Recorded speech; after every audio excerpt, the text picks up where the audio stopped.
Inside! Uy, so bakit?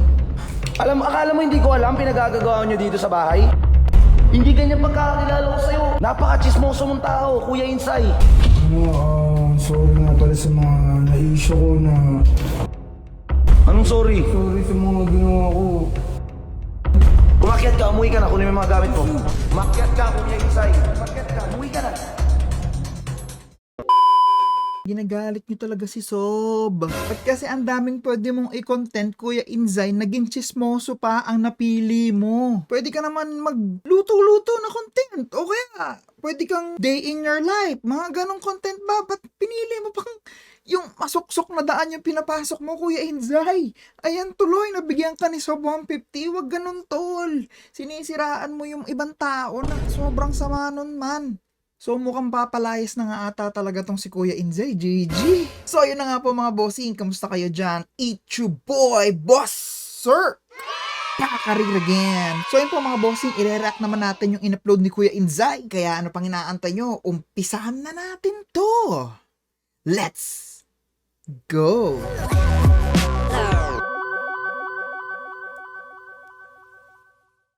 Pipi ko na ako eh. Gusto nyo ng napaka-chismoso nyo. Insay! Uy, Dad. Insay!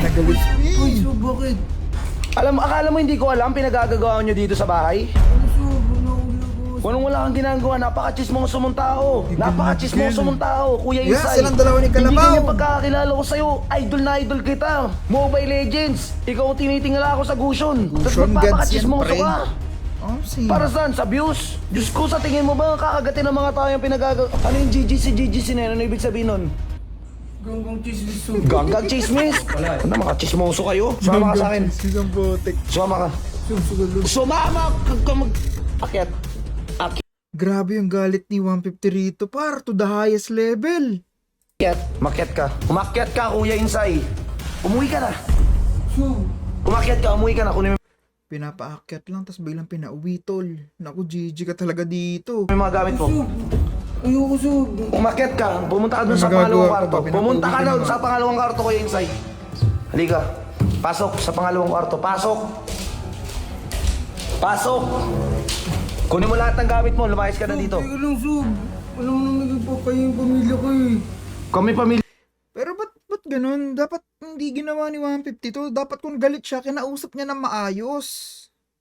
Dapat pinagsabihan niya muna ng matino, pre. Baka tumigil naman, magtinu-tinu naman si Kuya Inzay. Pero, tingnan mo, ang daming tao. Andyan si Radic. Tapos, sila Bullet, sila Sir Chip. Ang daming tao dyan, pinahiyaan niya yung tao. Naku po. Pamilya mo pero sisiraan mo yung bawat tao dito? Vedic, napaka-chismoso na ito. Hindi ko nga alam kung anong nangyayari dyan. Ano nangyari sa'yo? Bakit pinahiyaan niya Si ng ganito? Kalabaw eh. Pero ayoko namang sa kanya eh. Pero si Kalabaw kasi yung... Umuwi ka na sa inyo. Sub. Ayoko kayo yung pamilya ko dito, Sub eh. Ayaw mo? Ayoko Sub. O, halika. Sumama ka. Halika. Oh, dyan muna tayo. Dyan muna. Dyan, tumayo ka dyan. Mag-sorry ka sa lahat ng mga taong chinismis mo. Mag-sorry ka. I mean, okay lang sana na ipagsorry niya yung tao eh. Pero ganitong ipapahiyain mo sa harap, ilalagay mo siya sa gitna para, para pahiyain. Yeah, sige, sabihin na natin ng chismis si Kuya Inzay, sabihin na natin sinira niya yung mga tao sa bootcamp. Pero sana kinausap niya na muna ng matino kung anong dahilan niya, di ba? Mag-sorry ka. Ay, sorry. Anong sorry? Sorry sa mga ginawa ko. Pero ginawa niyang bata rito si Kuya Inzay. Hindi, alam ko namang eh. Mali na yung ginawa ko eh, sobra na eh. May mga napayak na rin ako eh. Na hindi ko alam na aabot na rin talaga sa ganun eh. Pauwi na yan.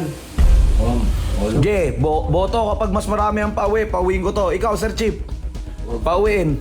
Wag. One. Ikaw. Pauwi na yan. Pauwiin, all one. Pag umabot ng dalawa na pauwiin ka. Junior. GG. Ares. Hindi po so. Bigyan ng chance yan. Bigyan ng chance. Ba't pa pauwi niyan? Eh, napaka-chismoso eh. Gusto mo bang pauwiin na to? Sponsor ka, Col? Ano kuya, papauwiin ko na to. Gusto mong pauwiin to? Huwag na. Bakit? Bakit hindi? Kaya mo lang dyan, nanahimik. Tingnan mo na lang sa susunod. Ayan, ganyan. Ganito yung ang matured ni Alamat dito, pre. Kumbaga kasi, baka hindi alam ni Kuya Inzay kung anong ginagawa niya sa buhay niya, di ba? Kumbaga parang, tama ba to? Ito ba yung tamang gawin, di ba? Kasi walang nagsasabi sa kanya eh. Eh ngayon, ito naiintindihan ni Boss Alamat. Dapat ganyan, kausapin niya ng personal. Ako tatama sa akin eh. O ikaw, Radic. Hindi boss. Ito dapat pa uwiin yung ano na si Joshua. Manahimik kayo. Kayo Pati ikaw, Radic, magkukos ka na naman ng away. Pati issue niya. Ikaw, talaga. pauwi na ba to? Tangina, nakastorbo ata. Sumama ka dito. Sumama ka dito. Very wrong, Ay. man. Uy, nakistorbo ata kami ah. So, Uy, Oh. Punta. Mag-sorry ka sa kanilang lahat. Sorry nga to. ay Diyos ko po. Para sa mga na-issue ko na nasabi ko na hindi totoo, pinagsisihan ko yun. Hindi ko alam kung paano niyo ako mapatawad pero gagawin ko lahat para makuha ulit yung tiwala niyo. Chismoso mo kasi. Pag umabot ng 2 botong oo, pauwiin ko to ha. Pauwiin si Kuya Ensay, oo, hindi. Sorry naman na po eh, hindi na. Pauwiin si Kuya Ensay, oo, hindi, Yel. Basta huwag mo na lang gawin ulit kasi nagkakasira-sira dito yung mga tao eh. Oh. Ikaw, pauwiin si Kuya Ensay, oo, hindi. hindi. Kasi ayan na, babago naman na yan. Ba't ka pala andito? Hello, nagkakantuan kami sa Ikaw, Jenna, pauwiin si Kuya Ensay, oo, hindi. Huwag na lang po ulitin kasi sobrang dami ng issue Naapektuhan. Pa-issue mo? Ini-issue mo? Jello, pauwiin si Kuya Ensay, oo, hindi.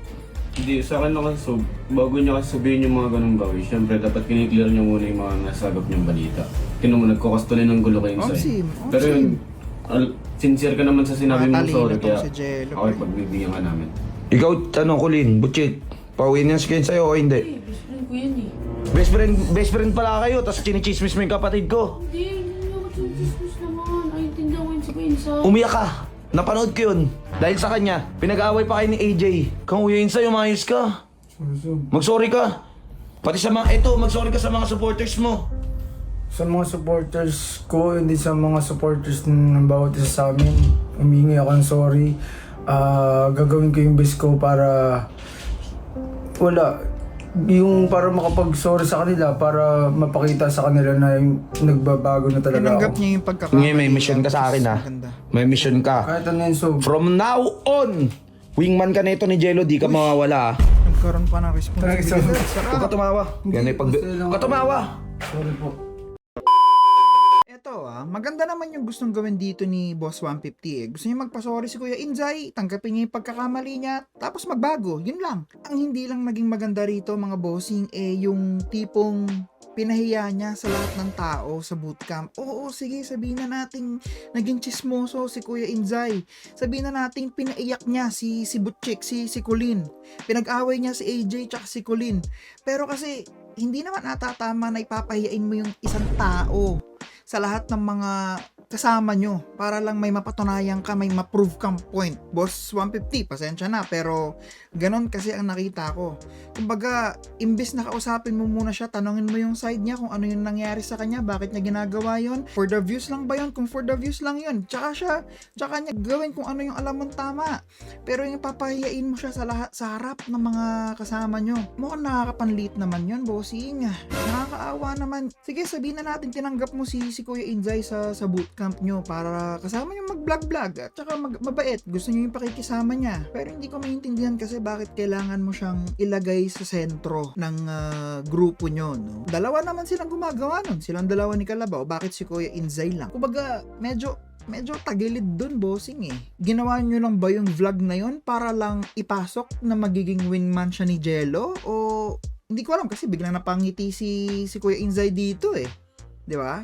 Anyway, ayun, nangyari na yun. Nagpasorry na siya, naging okay na sila. Kaso, X lang talaga sa akin yung nangyari kay Kuya Inzay, yung ginawa ni Boss 150, no?